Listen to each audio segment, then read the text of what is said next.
Alright, guys, how's it going? Another great Thursday night for a meditation. I hope that you'll join me in a bit for my 20-minute sit here, like we do every Thursday. And the subject that I wanted to bring tonight, because I always talk a little bit before we do our meditations, is I just wanted to talk a little bit tonight about going through the motions. And the reason I want to talk about it is because I am guilty of this, where uh, it's time to do your sit. You're doing it. You're doing it every day. You're following your practice like you should.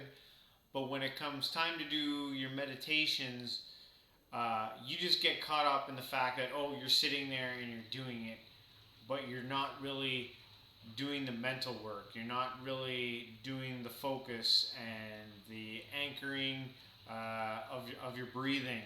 And whatever little thought comes into your head, you're just getting caught up in it, and you're going for a ride, and all you're doing is thinking. And I guess I would like to point out that going through the motions is better than nothing.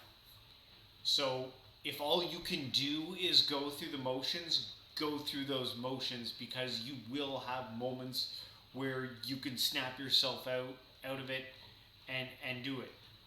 But try to get used to, when you're doing your meditations, before you just sit down, you remember why you're doing what you're doing, and the things that you need to focus on, whether it's your breathing, or you're practicing the labeling technique that I talked about. I don't know if it was last week or a few weeks ago. You're doing all the things that you should be. You're not fidgeting and moving. You know, constantly wiping your hair away from your eyes. You've probably noticed when I do my sits, man, I hardly move at all, and it's brutal and it's tough, and I gotta focus because I want to sometimes so bad. All I want to do is move. And you'll get better at that as you go. If you need to move, just be aware of your moving and be in the present moment about uh, your your movements and stuff.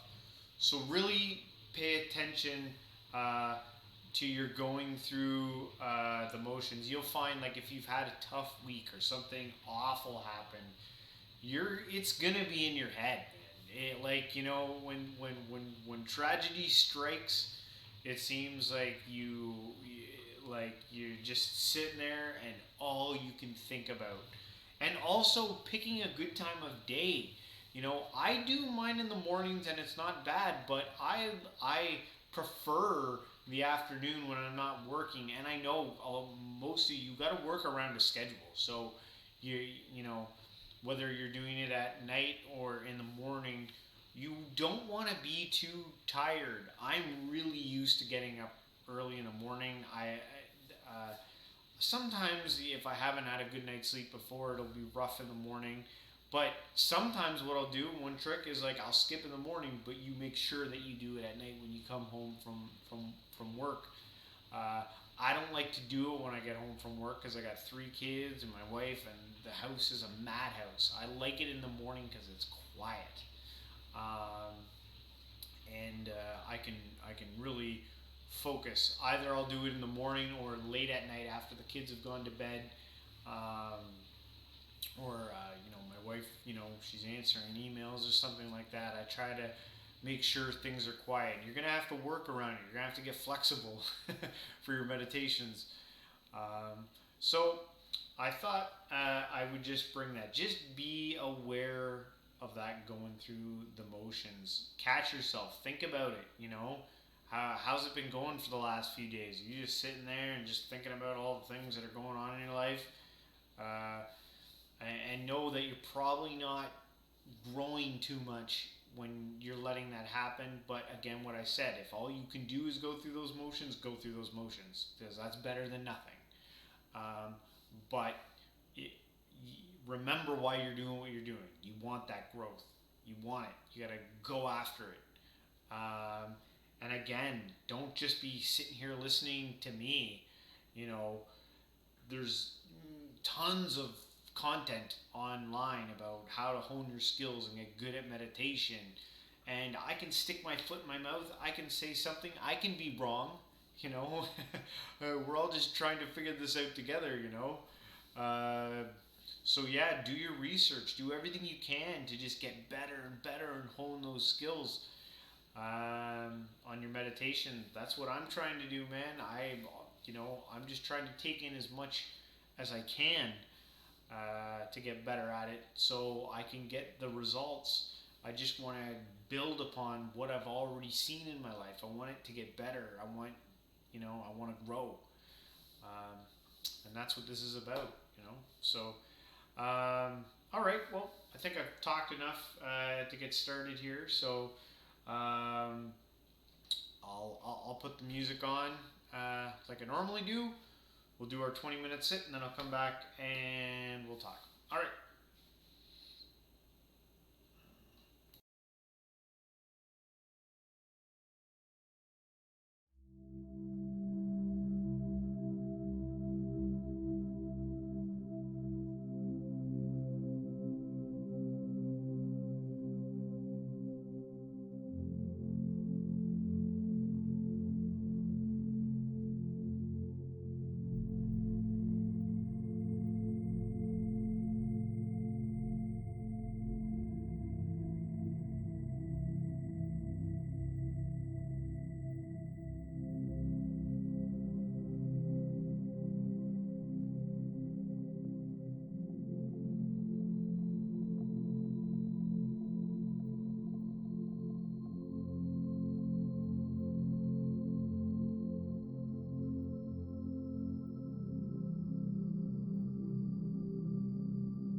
All right, great. Feel like I've been getting into a rhythm with these Twitch things. You know, it's funny. I was talking about the not moving and all that stuff, but I was dying tonight because I've been trying. I've been trying to like fix my posture and do stretches and stuff because I am so unflexible, and I'm just trying to like because I think there is some value in like good posture and stuff like that when you're doing sits. I'd love to be able to deliver, talk about, proper sitting and stuff like that. I might have to just start with like the raw basics of like sitting in a chair because I'm so awful. My legs are like up like this, man, which is not how you're supposed to be sitting. uh, you know, but I'm trying to. The more you sit, I think, the better you get at it. And I've been trying to do some stretches and stuff to get my bring my knees down. Uh, but anyway, usually this part of the stream, I do a reading, and tonight actually I got a small one. It's a Zen story, which I'll read. It's called Right and Wrong. So I got it here, and I'll read it for you. It says, when Banki held his seclusion weeks of meditation, pupils from many parts of Japan came to attend. During one of these gatherings, a pupil was caught stealing. The matter was reported to Banki with a request that the culprit be expelled. Banki ignored the case. Later, the pupil was caught in a similar act, and Banki disregarded the matter. This angered the other pupils, who drew up a petition asking for the dismissal of the thief, stating that otherwise they would leave in a body. When Banki had read the petition, he called everyone before him. You are wise brothers, he told them. You know what is right and what is not right. You may go somewhere else to study if you wish, but this poor brother does not even know right from wrong. Who will teach him if I do not? I am going to keep him here, even if all of the rest of you leave. A torrent of tears cleansed the face of the brother who had stolen. All desire to steal had vanished. Now, usually, in this thing here, there's a big explanation and gets in all the fine little details about it. But I don't like to give the explanation for these stories. I don't like, even trying to give my interpretations, because all these spiritual stories, all these things, I think they're good to try and hear for the first time and take it for what it's worth, and you sit with it and let it resound. Even if it's the only story you heard all week, you go through your week, you think about that story. All these spiritual stories, whenever you're reading this stuff, I don't like to read the explanations. I like to sit with it myself and try and glean what I can from these stories. But anyway, that kind of brings it to the end of this week's meditation. I hope you come back and join me next Thursday. I'm continuing on with these things. So, it's every Thursday, 9 o'clock Eastern Standard Time. You can come and join me. And don't forget to be doing the meditations yourself daily throughout the week. And if you're new and you fall on this channel, I always throw out that challenge. Try and do 30 days of 20 minutes. Set a timer. And commit yourself to that 30 days. You might be shocked in what you discover. But anyway, you guys have a good week, and I'll see you guys next Thursday. All right, I'm out.